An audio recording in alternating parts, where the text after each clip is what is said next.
ನಮಸ್ಕಾರ, ಕನ್ನಡ ಒನ್ಗೆ ಸ್ವಾಗತ. ನಾನು ಭಾಗ್ಯನಾರಾಯಣ ಬೊಗ್ಗವರಪು. 2024 ಲೋಕಸಭಾ ಚುನಾವಣೆಯಲ್ಲಿ BJP ಕೆಲವೊಂದಷ್ಟು ಕ್ಷೇತ್ರಗಳಲ್ಲಿ ಅಕ್ರಮ ಎಸಗಿ ಗೆದ್ದಿದೆಯಾ ಅನ್ನುವಂತಹ ಪ್ರಶ್ನೆಗಳು ಚುನಾವಣಾ ಫಲಿತಾಂಶಗಳು ಹೊರಗೆ ಬಂದ ತಕ್ಷಣವೇ ಎದ್ದಿದ್ವು. ಅದಕ್ಕೆ ಒಂದಷ್ಟು ಲೆಕ್ಕಾಚಾರಗಳು ಸಹ ಬಂದಿತ್ತು. ಒಂದು ಸಂಸ್ಥೆ ADR ಅನ್ನುವಂತಹ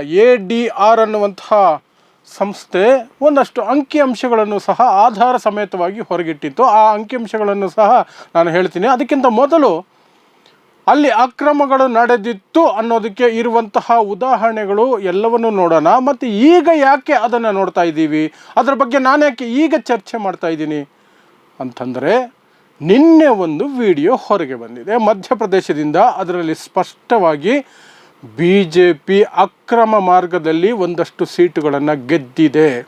ಸುಮಾರು 79 ಸೀಟುಗಳನ್ನು BJP ಅಕ್ರಮ ಮಾರ್ಗದಿಂದ ಗೆದ್ದಿರಬಹುದಾದಂತಹ ಸಾಧ್ಯತೆಗಳು ಇದೆ ಅನ್ನೋದಕ್ಕೆ ಒಂದಷ್ಟು ವಿವರಗಳು ಸಿಕ್ಕಿದೆ, ಒಂದಷ್ಟು ಆರೋಪಗಳು ಕೇಳಿ ಬರ್ತಾ ಇದೆ.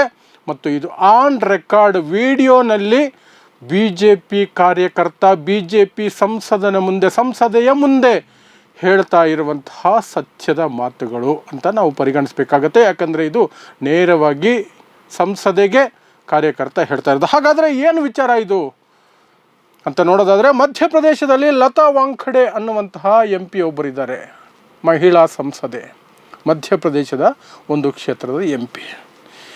ಅವರು ನಿನ್ನೆ ಅವರ ಕ್ಷೇತ್ರಕ್ಕೆ ಹೋಗಿದ್ದರು, ಕಷ್ಟ ಸುಖ ವಿಚಾರಿಸೋದಕ್ಕೆ ಹೋಗಿದ್ರು. ಏನಕ್ಕೆ ಹೋಗಿದ್ರು, ಆ ಕ್ಷೇತ್ರಕ್ಕೆ ಹೋದಾಗ ವಿಡಿಯೋ ರೆಕಾರ್ಡಿಂಗ್ ಆಗ್ತಿರುತ್ತೆ. ಅಲ್ಲಿಗೆ ಒಬ್ಬ ಕಾರ್ಯಕರ್ತ ಬರ್ತಾನೆ. ಆ ಕಾರ್ಯಕರ್ತ ವಿವರವಾಗಿ ಹೇಳ್ತಾ ಇದ್ದಾನೆ. ಕ್ಯಾಮರಾಗಳು ಇದೆ ಅನ್ನುವ ಪರಿಜ್ಞಾನ ಇತ್ತೋ ಇಲ್ಲವೋ ಗೊತ್ತಿಲ್ಲ ಅವನಿಗೆ. ಅವನು ಹೇಳ್ತಾನೆ, ಮೇಡಮ್, ನಾನೇ 15 ವೋಟ್ ಹಾಕಿದ್ದೀನಿ, ಸುಮಾರು ಜನ ಹಾಕಿದ್ದಾರೆ, ಹೀಗೆಲ್ಲ ಮಾಡಿದ್ದೀವಿ. ಕಾಂಗ್ರೆಸ್ ಏಜೆಂಟನ್ನು ಪೋಲಿಂಗ್ ಬೂತ್ ಒಳಗಡೆ ಕೂಡ ಬರೋದಕ್ಕೆ ಬಿಟ್ಟಿಲ್ಲ ನಾವು, 15 ವೋಟು ನಾನೇ ಹಾಕಿದ್ದೀನಿ ಅಂತ ನೇರವಾಗಿ MP ಹೇಳ್ತಿದ್ದಾನೆ. ಆ MP ಖುಷಿಯಾಗಿ, ಅಬ್ಬೋ ಎಂತಹ ಸಾಧನೆ ಮಾಡಿಬಿಟ್ಟಪ್ಪ ನೀನು, ಇಂತಹ ಕಾರ್ಯಕರ್ತರಿದ್ದರೆ ಮೋದಿ BJP ಯಾವತ್ತಿಗೂ ಸೋಲೋದಿಲ್ಲ ಅನ್ನುವ ರೀತಿಯಲ್ಲಿ, ಶಭಾಷ್ ಅನ್ನೋ ರೀತಿಯಲ್ಲಿ ಅವನನ್ನು ನೋಡ್ತಾ ಇದ್ದರು. ಅವನಿಗೆ ಶಭಾಷನ್ನು ಕಣ್ಣಲ್ಲೇ ಸೂಚಿಸ್ತಾ ಇದ್ದರು. ಅದನ್ನು ತಡೆಯೋ ಪ್ರಯತ್ನ ಅಥವಾ ಹೀಗೆ ಯಾಕೆ ಮಾಡಿದೆ, ಅದು ತಪ್ಪಲ್ವಾ ಅಂತ ಹೇಳುವ ಪ್ರಯತ್ನ ಕೂಡ ಆ ಮಹಿಳಾ ಸಂಸದೆ ಮಾಡಲಿಲ್ಲ. ಸೊ ಅಲ್ಲಿಗೆ ಸ್ಪಷ್ಟ ಆಯಿತು ಆ ಕ್ಷೇತ್ರದಲ್ಲಿ ಗೋಲ್ಮಾಲ್ ನಡೆದಿದೆ ಅಂತ. ಹಾಗಾದರೆ ಬೇರೆ ಕ್ಷೇತ್ರಗಳಲ್ಲಿ ಗೋಲ್ಮಾಲ್ ಬಗ್ಗೆ ಏನು ಸುದ್ದಿಗಳು ಬಂದಿತ್ತಲ್ಲ, ಅವೆಲ್ಲವನ್ನು ನೋಡ್ಕೊಂಡು ಹೋಗೋದಾದರೆ ನಿಮಗೆ ಸ್ಪಷ್ಟವಾಗಿ ಅರ್ಥ ಆಗುತ್ತೆ ಇಡೀ ದೇಶದಲ್ಲಿ ಎಷ್ಟು ಕ್ಷೇತ್ರಗಳಲ್ಲಿ ಏನೇನಾಗಿರಬಹುದು ಅನ್ನುವಂಥದ್ದು. ಮೊದಲಿಗೆ ನೋಡೋದಾದರೆ, ಉತ್ತರ ಪ್ರದೇಶದಿಂದ ಒಂದು ವಿಡಿಯೋ ಬಂದಿತ್ತು. ಆ ವಿಡಿಯೋವನ್ನು ನಾವು ಸಹ ಪ್ರಸಾರ ಮಾಡಿದ್ವಿ.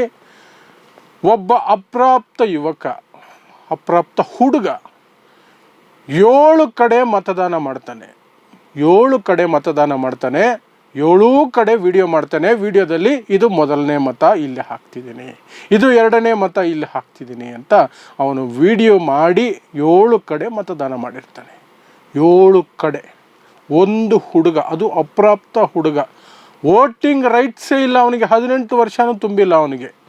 ಅವನು 7 ಕಡೆ ಒತ್ತುತ್ತಾನೆ.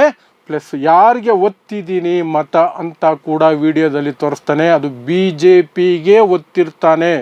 VVPATಲ್ಲಿ ಸ್ಪಷ್ಟವಾಗಿ BJPಯ ಚೀಟಿ ಹೊರಗೆ ಬರೋದನ್ನು ಅವನೇ ರೆಕಾರ್ಡ್ ಮಾಡಿ ತೋರಿಸ್ತಾನೆ 7 ಕಡೆ.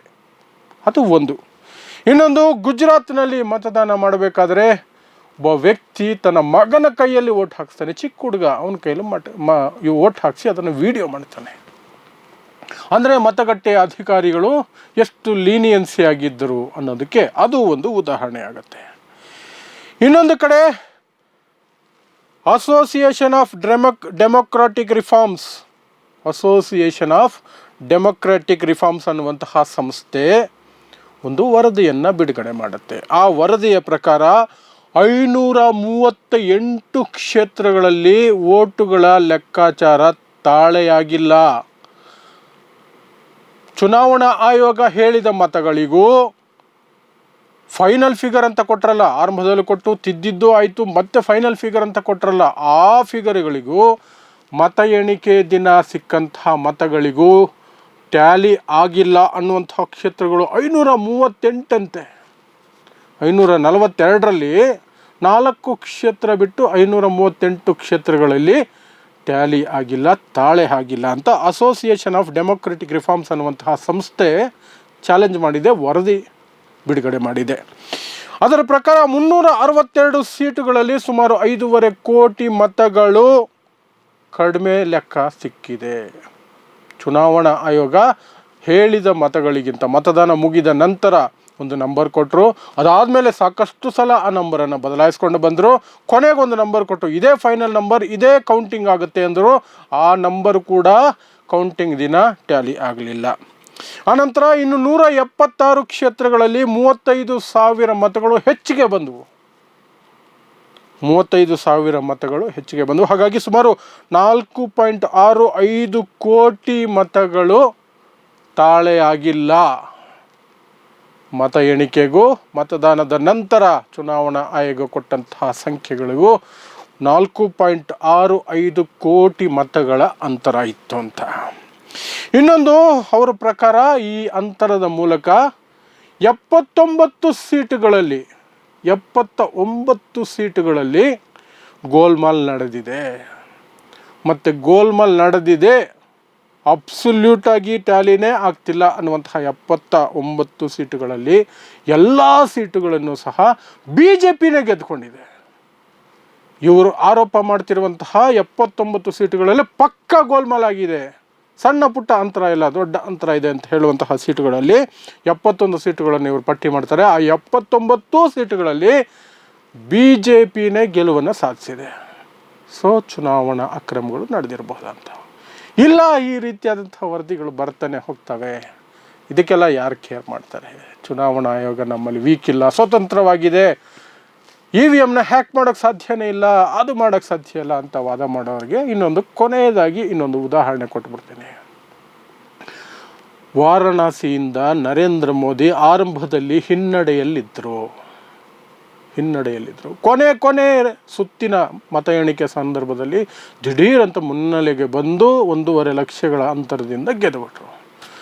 ಆ ನಂತರ ಒಂದು ವಿಡಿಯೋ ಹೊರಗೆ ಬಂತು. ಒಬ್ಬ BJP ಕಾರ್ಯಕರ್ತ ಬೋಸ್ಟ್ ಮಾಡ್ತಿದ್ದಾನೆ, ಹೆಮ್ಮೆಯಿಂದ ಹೇಳ್ಕೊಡ್ತಿದ್ದಾನೆ, ಒಂಥರ ನಾವೇನೋ ಸಾಧನೆ ಮಾಡಿಬಿಟ್ಟಿದ್ದೀವಿ ಅಂತ ಹೇಳ್ತಿದ್ದಾನೆ. ಏನು ಹೇಳ್ತಿದ್ದಾನೆ ಗೊತ್ತಾ? ಮೋದಿಯವರ ಕ್ಷೇತ್ರದಲ್ಲಿ ಮೋದಿ ಸೋಲ್ತಾ ಇದ್ರು, ಕೊನೆಯಲ್ಲಿ ಮ್ಯಾಜಿಕ್ ನಡೀತು, ಹೇಗೋ ಗೆಲ್ಲಿಸಿದ್ವಿ, ಹೇಗೋ ಗೆದ್ದು ಬಿಟ್ರು.